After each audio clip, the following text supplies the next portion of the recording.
One Piece, le 973, qui s'intitule La lignée des Kozuki. Et donc on démarre cet épisode comme d'habitude avec une petite page de couverture, si je puis dire, avec Gunpei et sa Oh My Family, épisode 21. Gotti contre-attaque, donc voilà, donc, l'espèce de bataille se poursuit donc du côté de Gunpei. Voilà, donc ensuite on retourne bien sûr dans le passé, donc il y a 20 ans, avec notamment Momonosuke, Oden et tout ça et tout ça. Et d'ailleurs, la dernière fois, on s'était arrêté sur le fait que sa femme Toki devait trouver une solution donc, pour protéger ses enfants de la future attaque qu'elle allait devoir subir suite à la mort d'Oden, qui s'était sacrifié et qui avait sauvé les 9 fourreaux rouges. Et donc là, on est dans les souvenirs des souvenirs.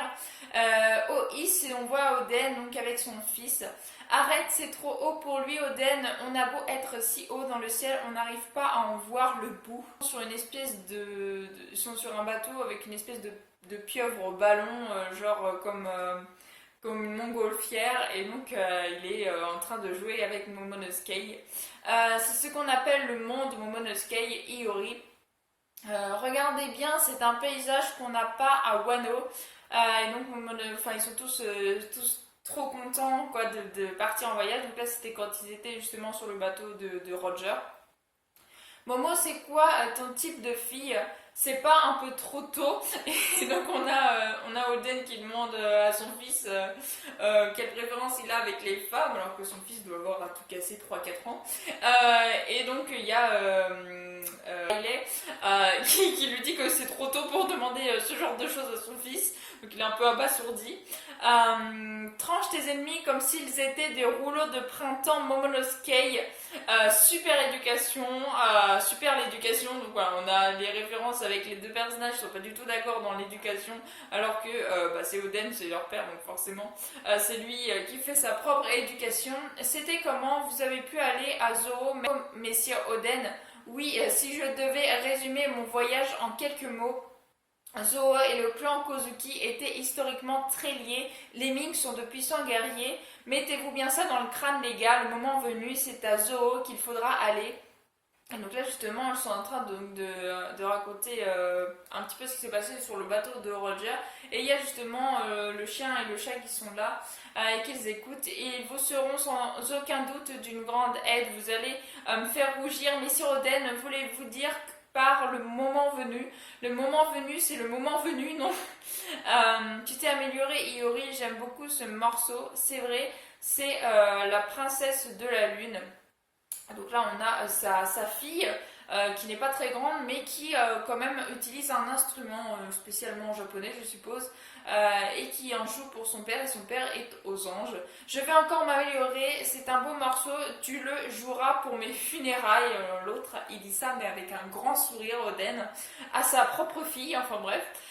Et justement, il y a Iori, donc sa propre fille, qui est en train de pleurer dans son bain parce qu'elle n'a pas du tout aimé ce que son père lui a dit. Il lui parle de ses funérailles. Et Momo, fais pas pleurer ta sœur, c'est à cause de vous, père. Voilà, très sympathique, petite séance de famille. On a Toki au loin qui est en train de sourire en regardant justement ses enfants et son mari. C'est à cause de ce que j'ai dit. Désolé, c'était une blague. Et il est toujours en train de rigoler en s'excusant donc à sa fille. Donc là on a des espèces d'assaillants. Tuez ce qu'il reste du clan Kozuki. Ils n'ont pas d'armes, exterminez-les jusqu'au dernier. Oui, donc là on est revenu, je suppose. Oui, voilà, on a la fin du passé. On est revenu dans le passé de 20 ans, mais justement après cette fois-ci la mort d'Oden, justement qui fait en lien avec ce que Iori s'était souvenu justement de son père. Et donc là on a Kinemon qui lui est en train, donc avec bien sûr les autres, de se débarrasser de ceux qui essayent de les tuer suite au fait qu'ils sont sortis de la marmite et que juste après Orochi et Kaido avaient ordonné à l'exécution de ceux qui avaient survécu grâce à Oden. Donc là ils sont traqués et ils essayent de s'en sortir. Donc merci infiniment pour les sabres Shinobu. Bien sûr Shinobu les a rejoints. Oh maître Kin, est-ce que je peux me considérer comme une vassale des Kozuki? On a tous décidé de devenir vassaux sans y avoir été invités, c'est à toi de choisir. Oui, et donc là on voit Shinobu qui est en train de pleurer mais qui veut combattre à leur place et combattre au nom des Kozuki. Inuarashi, Neko Mamushi, calmez-vous, c'est comme si c'était toi qui avais tué Sir Oden, espèce de chat monomorose. Tu manques pas d'air, t'es un peu déloyal à te préoccuper comme ça de ce que pensent les ennemis. Ce serait pas toi l'espion dont a parlé Kaido par hasard, Inu. Regardez derrière vous, donc là on voit des tas de personnes qui sont à leur trousse. Inu, Neko, bande d'imbéciles, c'est quoi ce truc? N'allez pas les aider, on n'a pas le temps. Donc voilà, ils sont vraiment pris par le temps pour pouvoir justement sauver eux-mêmes Toki, Momonosuke surtout qui est traqué par l'ennemi, et puis Iori. On a trop de poursuivants, aidez-moi Ashura, ok. Danjiro, Ashura, merde. Et donc là, ils voient qu'ils sont plus ou moins dans le pétrin et il faut qu'ils se dépêchent le plus vite possible. Curie, ils sont encerclés, brûlez-moi ça. Et donc là, on voit justement le château de Dan qui serait sur le point de brûler parce qu'il y a les assaillants qui sont là et qui vont vouloir donc brûler ce fameux château. Et on a Toki qui est en train de protéger ses enfants. Rien à craindre, je vous ferai partir, vous pourrez vous enfuir. Mère, et donc là on voit Toki qui, malgré tout ce qu'elle a pu faire, elle se retrouve par terre avec sa fille qui la pleure. Et Momonosuke qui lui s'est fait prendre, il est entre les mains d'un méchant de Kaido. Voilà, et donc il est en train de pleurer de toutes ses forces. Je vais tomber, c'est haut, j'ai peur, je vais mourir. Ton père est le seigneur stupide, avec ta mort c'est la fin du clan Kozuki. Non, ton père est illustre et un jour, père est un grand guerrier et moi un jour je serai celui qui aura la charge de ce pays. Voilà, il le dit en balbutiant, mais il dit qu'en gros il veut sauver ce pays, il veut faire en sorte de prendre donc en gros la place de son père. Un rêve qu'on t'a bien fait répéter, t'es vraiment un enfant. Moi, père, et donc là, Momonosuke a vraiment super peur de tomber, super peur de mourir. C'est quand même Kaido en face de lui. Ce truc est le fils d'Oden, il mourra brûlé dans le château. Donc voilà, et après on a Kaido qui repart, mais en forme de dragon. Là, il était en forme humaine.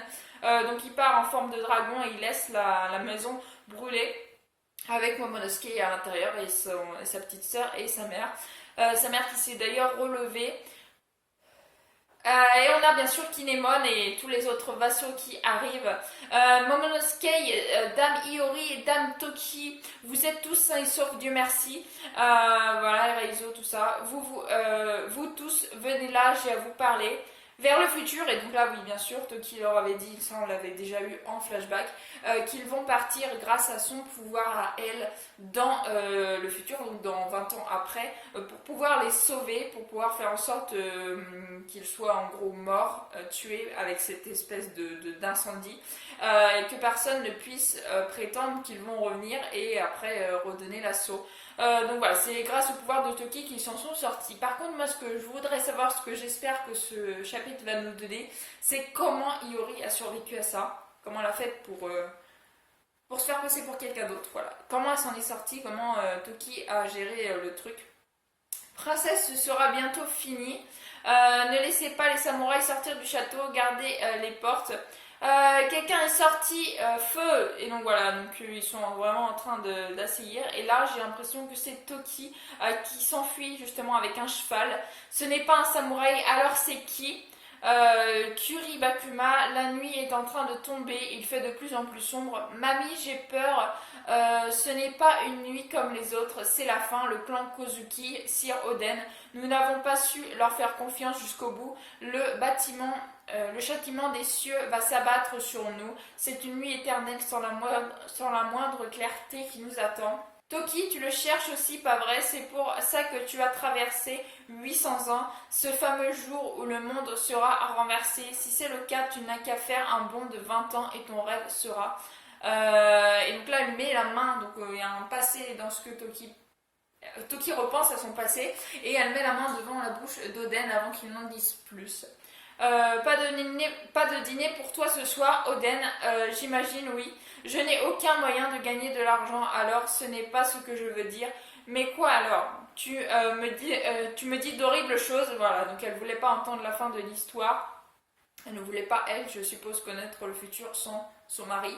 Dame Toki, Oden, si je suis ici, c'est que j'ai fui le passé. En faisant un bond dans le futur, je me suis dit que je retrouverais quelqu'un qui pourra m'aider. Toi, la lune qui ne connaît l'aurore. Puisse ton vœu se réaliser et tes 9 ombres emporter cette nuit de 20 ans vers l'aube étincelante, Dame Toki.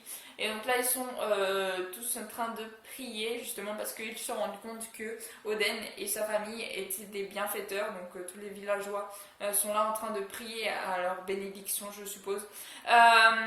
Faites bouillir l'eau, je vous dis, mais elle bout là, Sir Orochi. Elle n'est pas bouillante, vous voulez me faire prendre un bain froid ou quoi? Donc voilà, on a vraiment Orochi qui gueule parce que là il veut prendre son bain et que l'eau n'est pas assez chaude pour monsieur. Sir Orochi, l'eau est déjà très chaude, vous allez vous brûler. La ferme, j'ai froid que je vous dis. Les tremblements ne s'arrêtent pas, rapportez-moi les os des samouraïs. Pourquoi ne les avez-vous pas encore retrouvés? Et voilà, Orochi qui s'inquiète de ne pas retrouver justement les faux rouges qui sont partis donc avec le pouvoir de Toki. Rapportez-moi la preuve qu'ils sont morts, voilà. Donc il n'a pas la preuve, donc il sait qu'il se doute quand même de quelque chose derrière tout ça. Je crois que c'est Ashura Doji. 20 ans, Dame Toki, ils sont toujours vivants. Princesse, regardez, c'est la danse du Kappa. Donc voilà, elle est gardée par les 9 fourreaux, enfin Ashura, pardon, et le Kappa, je sais plus trop comment il s'appelle, enfin bref, espèce de créature bizarre. Elle est gardée par les deux, donc Iori. Justement, je me demandais, c'était elle, comment elle a fait pour survivre, comment Toki avait réussi à la faire survivre pendant tout ce temps.